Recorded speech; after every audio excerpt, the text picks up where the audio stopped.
Bonjour à tous, c'est Panenka. Bonne année à tous parce que c'est le premier débrief de l'année en vous souhaitant tout le bonheur et toutes les bonnes choses que je peux vous souhaiter, y compris un maintien si possible pour la GIA puisque la GIA s'est inclinée 1-0 à la Beaujoire face au FC Nantes. Une défaite qu'on va tous ensemble essayer d'analyser. C'est parti pour le débrief. Le premier point, c'est que c'est une défaite vraiment inquiétante pour la GIA, tout simplement parce que on a senti de la suffisance à partir de la 60e minute.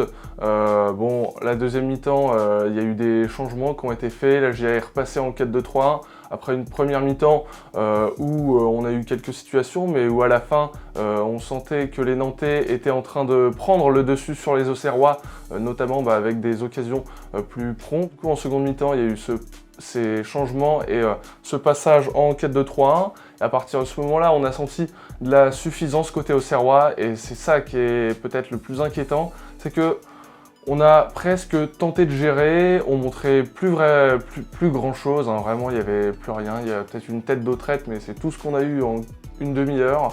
Et c'est là où la GIA s'est fait piéger, c'est qu'on s'est laissé endormir et voilà, sur une action en 2-3 touches, Nantes qui met le 1-0. En fait, on a juste été dans la réaction à la fin du match. Quand on prend le 1-0, on a juste tenté de réagir. Alors, on a eu plein d'occasions. Je pense que même on mérite d'égaliser. Mais tu peux pas, quand tu as un effectif limité, quand tu joues le maintien, quand il y a 4 descentes, quand tu joues face à un concurrent direct, tu peux pas te laisser endormir comme ça et seulement réagir. C'était à la GIA d'y croire, c'était à la GIA d'aller chercher Nantes. Nantes était devant son public. C'était à nous en fait de tout simplement de les mettre en difficulté. Et on a attendu en fait nous-mêmes d'avoir un malus, d'avoir ce but, d'être dos au mur en fait pour réagir. Le second point, c'est tout simplement que la GIA rate le coche. Primo, Nantes est un concurrent direct et prend 4 points d'avance sur nous. Deuxio, tous nos concurrents directs se sont aussi viandés. Alors on pourra se dire, ah ça va, on est encore on a encore nos chances, etc. Oui, mais en fait, on aurait pu prendre un vrai bol d'air frais avec une victoire. Avec un match nul, on aurait au moins un petit peu avancé et on aurait au moins tenu Nantes à distance. On est un peu en train de s'enliser dans cette zone de relégation et ça fait un peu monter la pression parce que forcément, là, après un nul et 3 défaites consécutives, Paris, Monaco et donc Nantes, tu es encore un peu plus dans l'obligation d'un résultat au prochain match.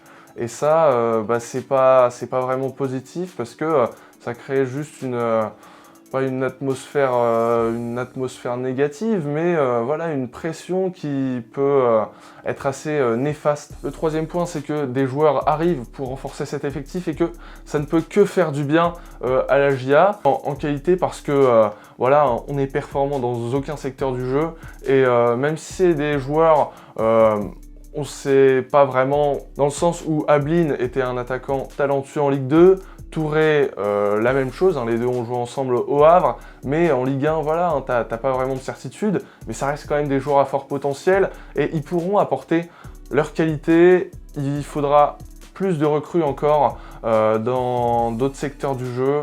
J'aimerais bien quand même un ou deux joueurs quand même un peu confirmés pour avoir peut-être plus de certitude. Mais voilà, le mercato il arrive vraiment à point nommé pour la GIA pour espérer relancer derrière une dynamique et en tout cas ne pas couler. Au niveau des flops, je vais citer Gideon Mensah qui a pris trop de risques encore une fois sur cette rencontre, qui a fait des fautes bêtes.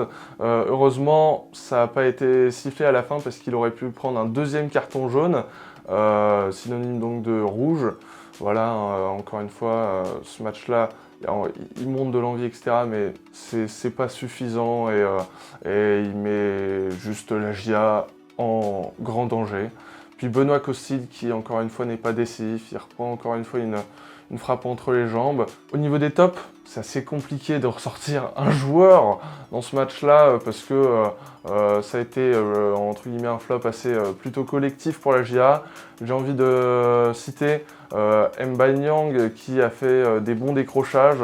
Malheureusement, il a encore manqué de justesse, mais il a fait vraiment mal à Nicolas Palois et puis Hakim Zedatka qui a été plutôt bon défensivement, même sur le but peut-être qu'il peut un peu mieux prendre au marquage, je ne sais pas vraiment, mais voilà, un vrai plus offensif et puis défensivement c'était plutôt pas mal en première mi-temps. Attention à pas trop se découvrir, mais bon après c'est le jeu quand tu es un latéral offensif.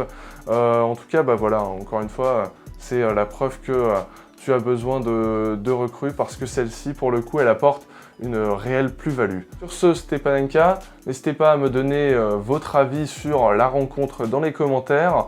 Il n'y en a pas énormément en ce moment, donc je vous invite un petit peu à commenter parce que c'est aussi un moyen de soutenir la chaîne. Samedi prochain, on aura un match de Coupe de France qui nous rappellera des souvenirs, puisque le GIA va jouer Dunkerque, club de national, mais qu'on a régulièrement affronté ces dernières saisons. Abonnez-vous, likez, partagez. Allez, la GIA. Tchuss. Pour ne rien manquer de l'actu AGIA, abonnez-vous à Panenka.